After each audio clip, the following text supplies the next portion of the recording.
I'm Ron Strickland.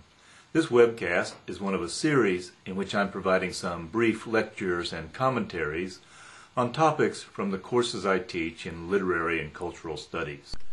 Here I want to track the changes in social subjectivity from the late Middle Ages through modernity and into postmodernity. Medieval feudalism was a strictly hierarchical social system. According to a formula that expressed the dominant ideology of the aristocracy, there were knights who fought, clergy who prayed, and peasants who worked. The three estates of medieval society can be seen in this illustration from an illuminated manuscript of Chaucer's Canterbury Tales. On the left is the priest, in the center the knight, and on the right the peasant. Now, here's a satirical image from 17th century France showing the same three figures. The knight on the left leaning on the globe, the peasant holding up the globe in the center, and on the right, the priest looking on. By the 17th century, at least, it seems to have been possible to hold a much more cynical view of the three estates. Now, here's another representation of medieval society that takes into account the different levels of social and economic power. At the top of the pyramid were the very small elite of landowning aristocrats who controlled the society, and also bishops, because there was a parallel church hierarchy that matched the secular hierarchy economically and politically. Then vassals, lesser aristocrats who controlled the estates and performed military service, and in the church hierarchy, rectors, priors, and priests. In the aristocratic households there were clerks, reeves or estate managers, and other servants who had greater status than the peasants. Then yeomen, farmers, merchants, and craftsmen who had some independence from this system. And finally, at the base, in both the secular hierarchy and in the church hierarchy, a great mass of peasants who made up the most of the society, providing the agricultural labor that sustained the whole system. This was a very static social hierarchy. There was virtually no social mobility. In theory, everyone was born into a particular station in society. If you were born a peasant, you remained a peasant.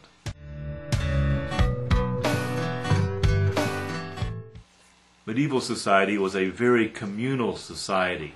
One's identity was conditioned and to a large extent determined by one's relationship to the community.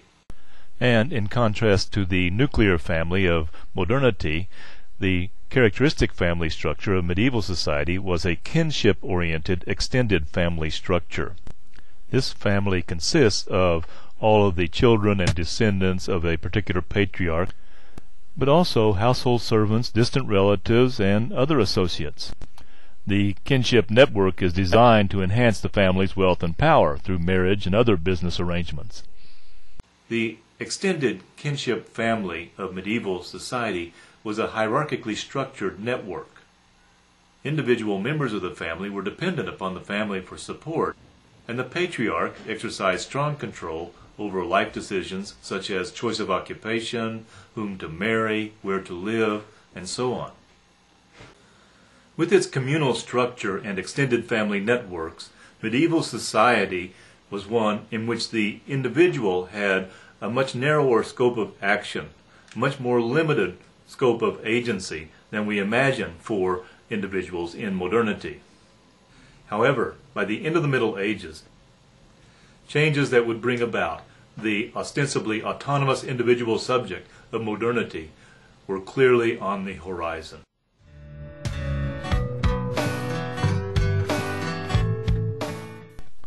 The characteristic mode of social subjectivity in modernity will be individualism. And individualism arose in close association with the Protestant Reformation. Protestantism emphasized the believer's direct relationship to God, while for Catholicism the priest is the intermediary to interpret God's will for the believer. In Protestantism, the individual believer is expected to read the Bible in order to understand God's will.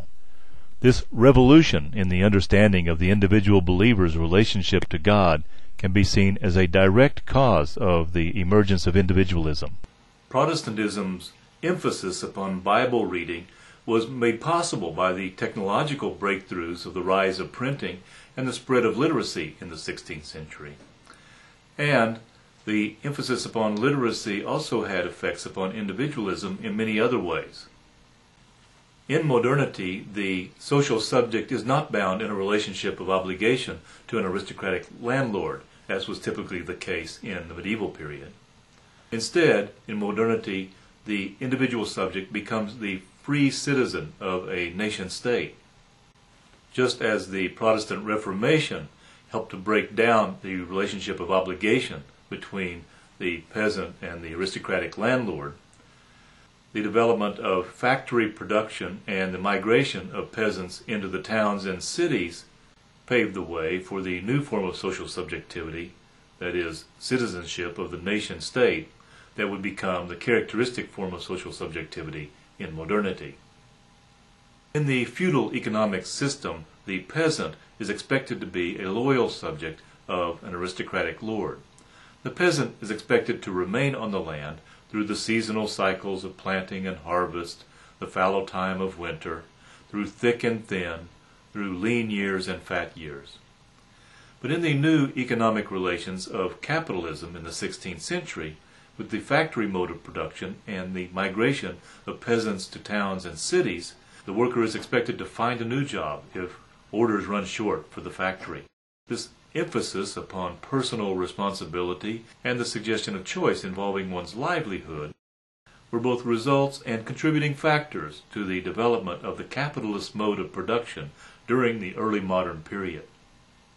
So the urban factory worker is expected to be independent and self-reliant, while the rural peasant is expected to be dependent upon the community and on the family.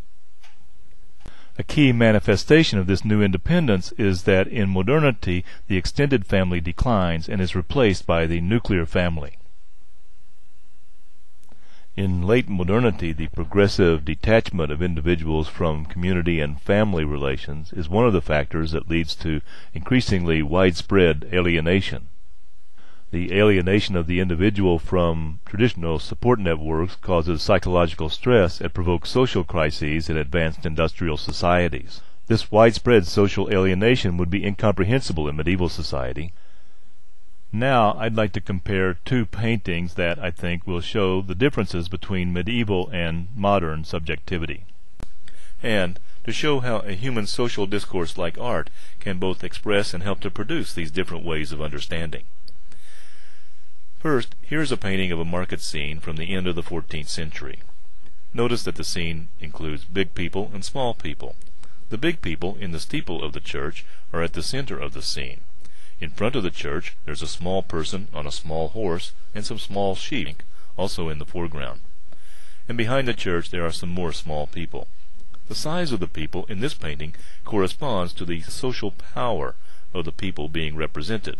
Now let's look at another painting of a public scene from less than 100 years later. This is one of the first paintings to employ the newly discovered technique of perspective. In this painting there are small people and large people, but the large people are in the foreground and the small people are in the background. The people in the foreground are still important. That's Christ there handing the keys to the church to St. Peter, but the difference in size between the large people and the small people represents their physical proximity in relation to the viewer, rather than their importance in the social hierarchy. With that, I'll conclude this webcast. But if you have questions or comments as you're reading about and thinking about this topic, send me an email.